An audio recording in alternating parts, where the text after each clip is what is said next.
Oi pessoal, vamos para mais uma contação de histórias? O Mistério do Ribeirão Vermelho, William Santin.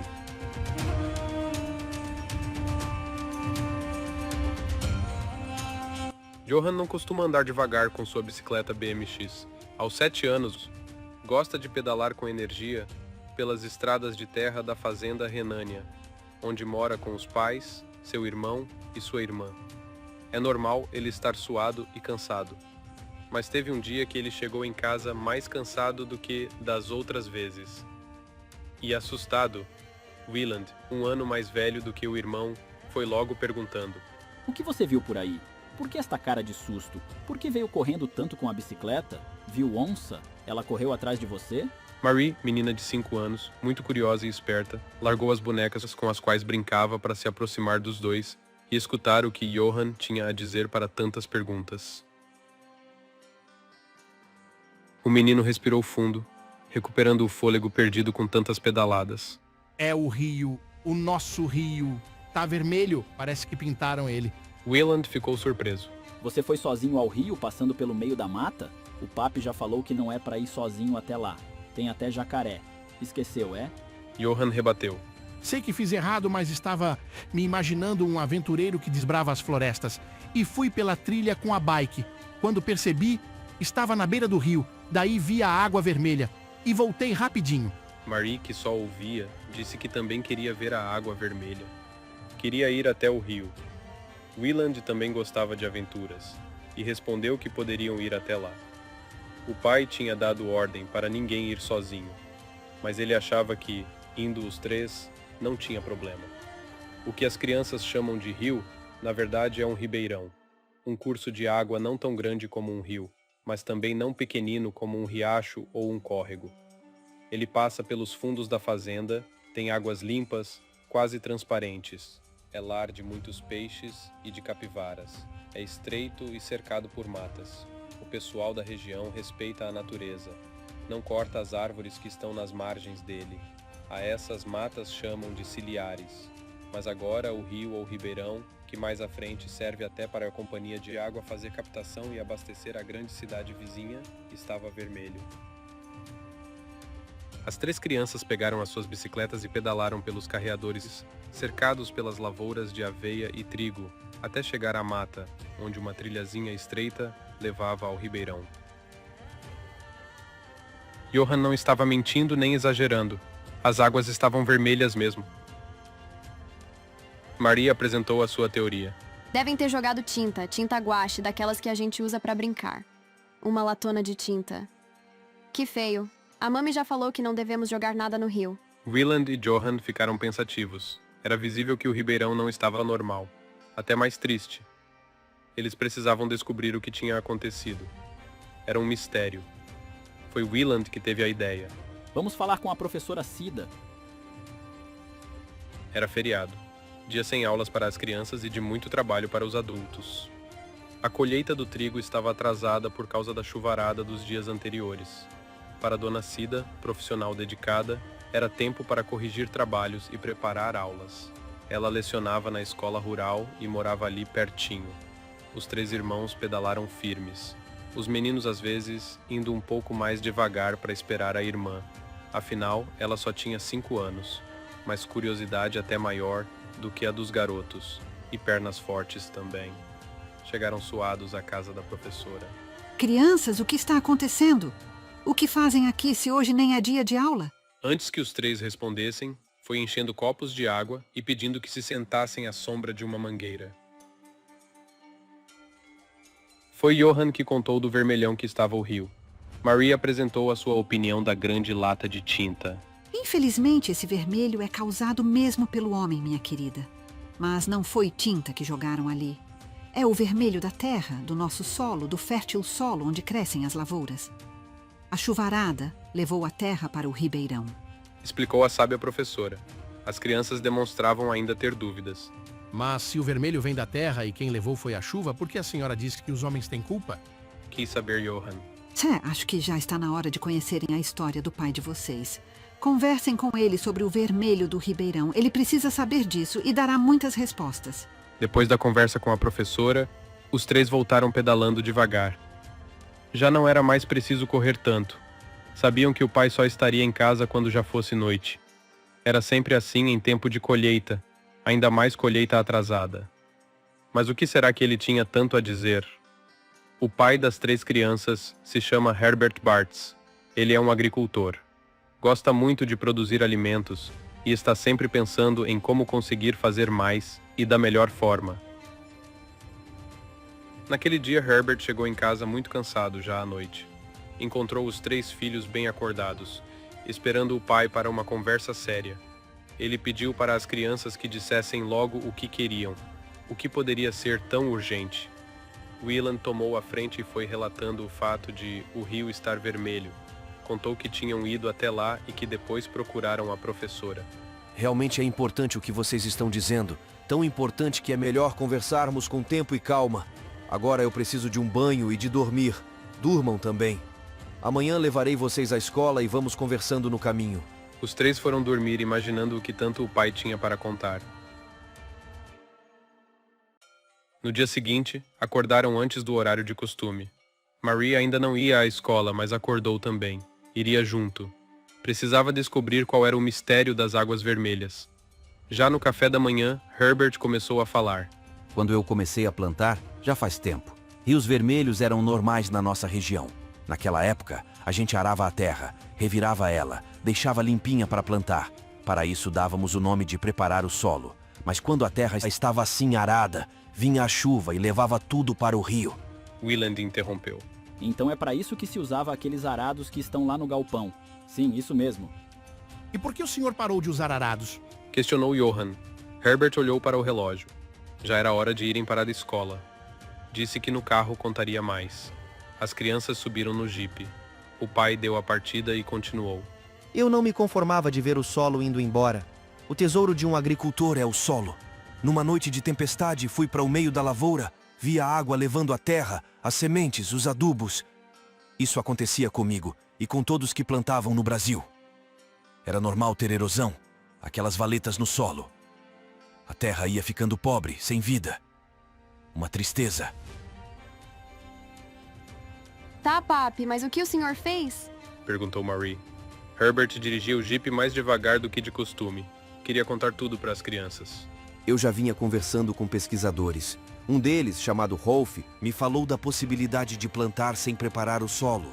Viajei atrás de saber mais sobre isso. Os 3 pequenos ouviam com atenção. Visitei a Alemanha, a Inglaterra. Vi algumas possíveis soluções, mas nenhuma boa para o nosso clima tropical. Nos Estados Unidos, um pesquisador chamado Shirley e um agricultor, Harry, me mostraram o que chamavam de plantio direto.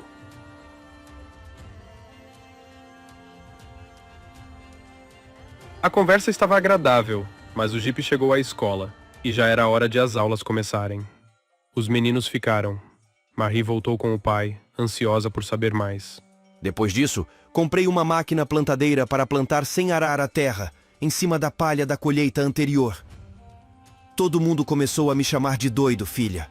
Papi, ainda tem gente que te acha doido. Replicou a menina, com a sinceridade de uma criança de 5 anos. Sim, mas agora são apenas alguns. Antes eram todos. Riu Herbert.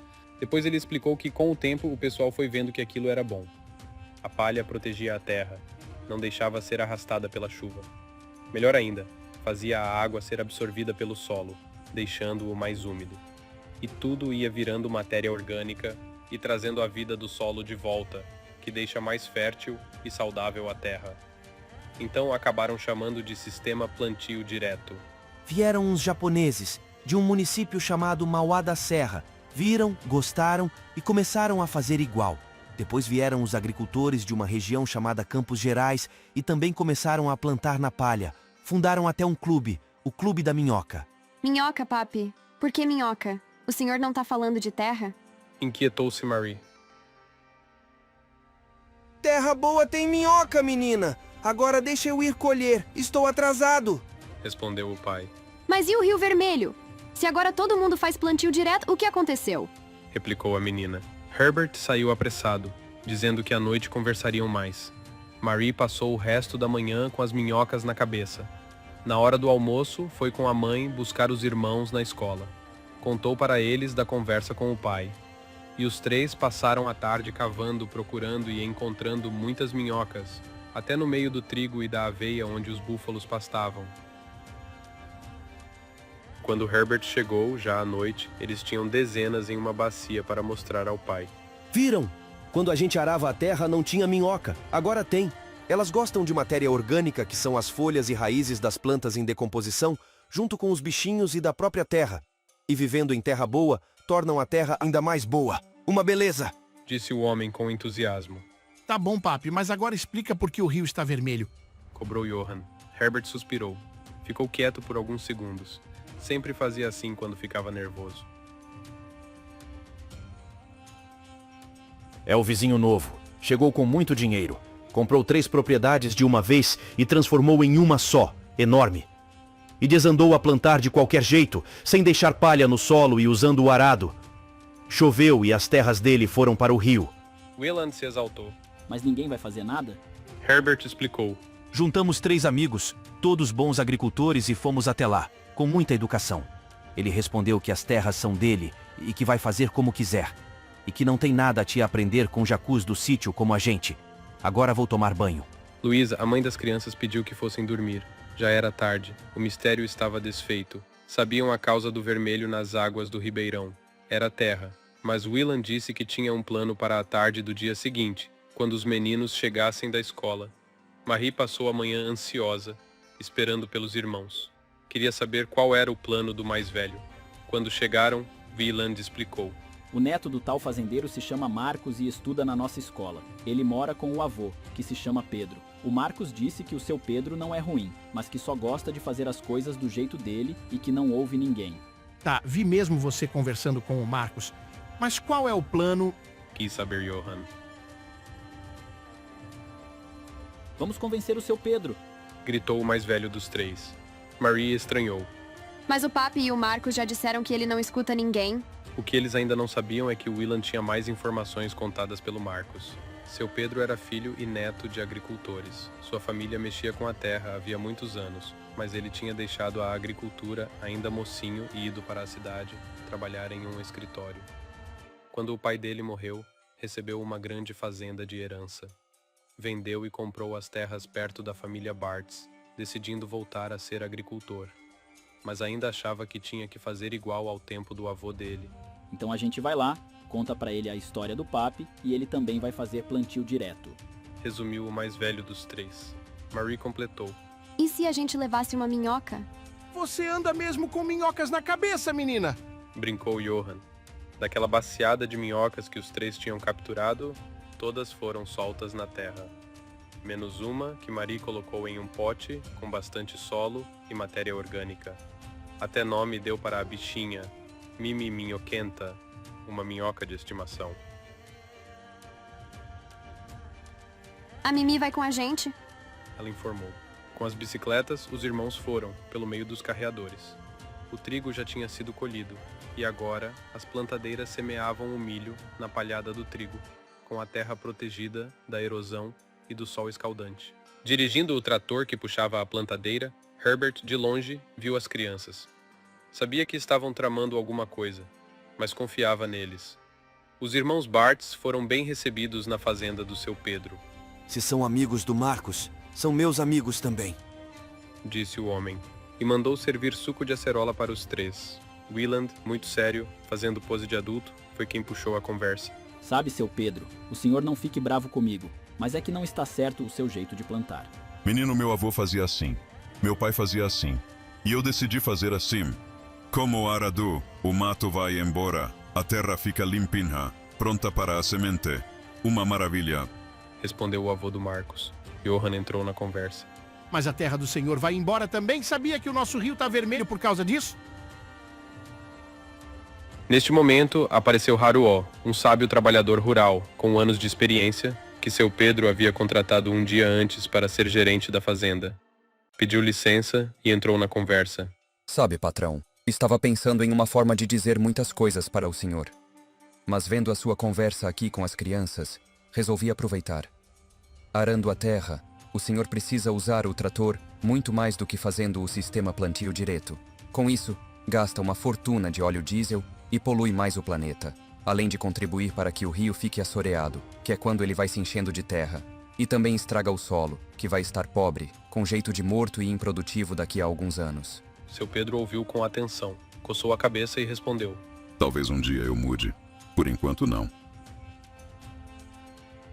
Foi aí que Marie resolveu apresentar a Mimi, que estava devidamente acomodada em uma latinha com terra onde fez tranquila viagem de bicicleta de uma propriedade para outra.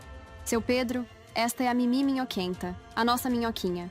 Pegamos ela no meio das plantações do nosso pai, porque ele disse que em terra boa tem minhoca. O senhor já achou minhocas nas suas plantações? Os olhos de seu Pedro se encheram de lágrimas de saudade. Quando menino, ele também tinha minhoquinhas de estimação. A Mimi fez ele pensar. Era verdade. Ainda não tinha achado minhocas em suas terras desde que começou a plantar sem palha no solo. Crianças, vocês têm razão. Não podem ser boas terras que não servem para minhocas viverem. Vocês acabam de colocar minhocas também na minha cabeça. Disse rindo. E completou. Haruo, providencie tudo o que for necessário. Vamos fazer do jeito certo. Faremos o sistema plantio direto. Por favor, digam ao seu pai que peço desculpas por ter chamado ele e seus amigos de jacus. Já era fim da tarde quando os três voltaram pedalando, felizes para casa. Seu Pedro agora era um amigo, e o ribeirão voltaria a ser límpido. Mimi Minhoquenta, dentro de sua latinha, na cestinha de Marie, parecia até sorrir. Afinal, muitas outras minhocas agora teriam mais terras para viver e fertilizar. Fim, mas a história continuou, e Johan e Marie cresceram. Johan se tornou agricultor e engenheiro agrônomo, dando continuidade ao trabalho do pai, cuidando e protegendo nossos solos, através do sistema plantio direto e produzindo alimentos de qualidade. Marie se tornou bióloga, especialista em minhocas, com o principal trabalho de identificar as espécies e descrevê-las e nomeá-las, quando são novas espécies para a ciência.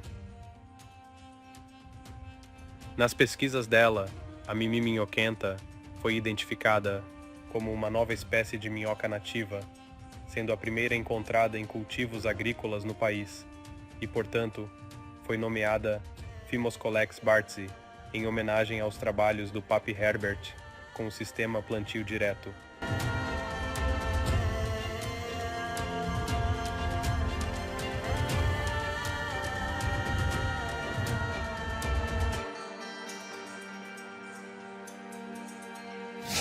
Curta o vídeo, se inscreva no canal e compartilhe.